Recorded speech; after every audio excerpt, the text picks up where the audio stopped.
Hello and welcome back to my channel. So today I'll be reviewing Sal and Gabi Break the Universe by Carlos Hernandez. So this book follows a boy called Sal, or Salvador, and it follows him as he goes to a new school called Calico Academy of Arts in Miami.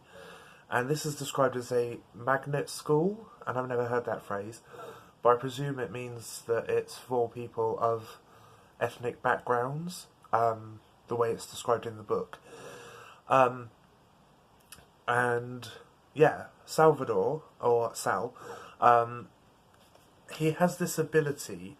I think it started when he was in a car crash with his mum a while ago, when he was much younger, not a spoiler. But fast forward a few years when he's going to this school, and he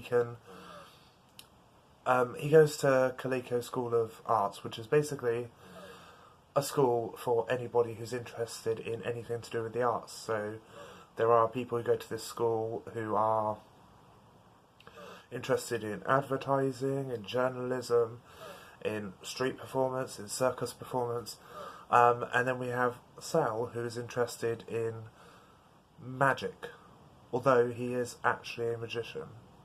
Well, okay, he's a magician, but he has this ability, like I said, probably stemming from when he had a car accident with his mum, but he has this ability that when he relaxes, he can rip holes in the universe and see into the multiverse, and what happens is he can kind of go into, well, he can't go into the other dimension, but he can grab things and pull them into his dimension.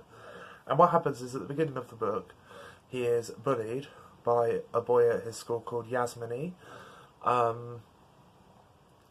And then, because he is a magician, he thinks, oh, I need a way to deal with this, so I'm going to use the Yasmini's locker and break into another universe and bring a dead raw chicken back, put it in his locker, and I freak him out and stuff, which would be fine and would be hilarious. But Sal doesn't realise that this, in like Cuban mythology, because the book is based on, well, not mythology, but the book is heavily based around Cuban law. And yeah, he doesn't realise that this basically brands him as like an evil magician or a brujo. And yeah, that's it really. It took me by surprise, because this is obviously part of the Rick Riordan Presents imprint. And the first book I read in this imprint was Dragon Pearl by Yoon-Ha Lee, and that had a lot of Korean mythology and stuff in it, and it was a space, like a sci-fi book. However, I didn't realise that this was going to be so much of a middle grade contemporary. Not that that was a problem, but I didn't realise that, so I was kind of, through most of the book, I was reading it thinking, okay, like, is anything more interesting or more exciting going to happen? Not that it's not interesting or exciting, it can be a bit slow at the beginning. Yeah, so I didn't realise that, but like I said, that didn't deter me from reading it. Like I said, it's got a lot of Cuban-based myths and lore in it. And I don't know, it's just, for some reason, like, not a lot happens in quite a few pages, but I just wanted to keep reading it, and like, I just didn't want to stop reading it, even though it's more of a contemporary than, say, an adventure or fantasy or whatever. But I really enjoyed it. Yeah, sorry, I forgot to mention, he meets this girl called Gabi at the school, who, at the beginning, she's a very strong character, very strong female, and at the beginning, she's interested in, like, not journalism, like, law, and wanting to, like, be, what's the word? An attorney? Or like a lawyer? So she kind of like acts as Yasmini's lawyer within the school. When Yasmini and Sal are sent to the principal's office because of the chicken debacle. And then yeah, he realises quite later on in the book that Gabi can actually see into the holes in these universes as well.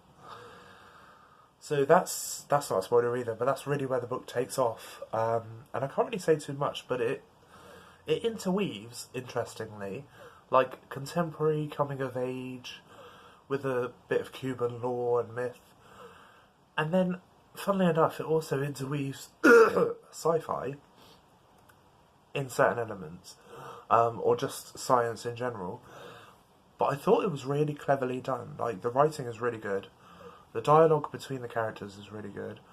The only thing I didn't like about the dialogue was,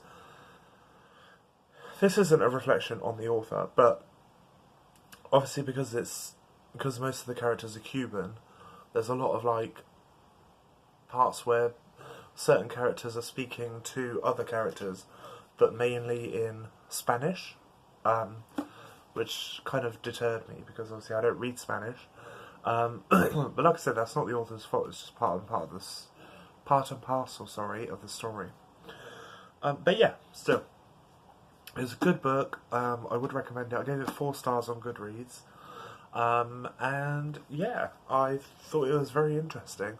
And if you like kind of like middle grade contemporary coming of age stories set in a Cuban school in Miami for people with interesting talents and stuff, then I presume you'll like it. But yeah, I thought it was pretty good.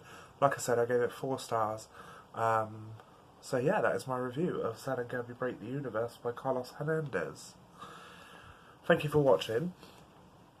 If you like this video, please give it a thumbs up, and if you haven't already, please subscribe.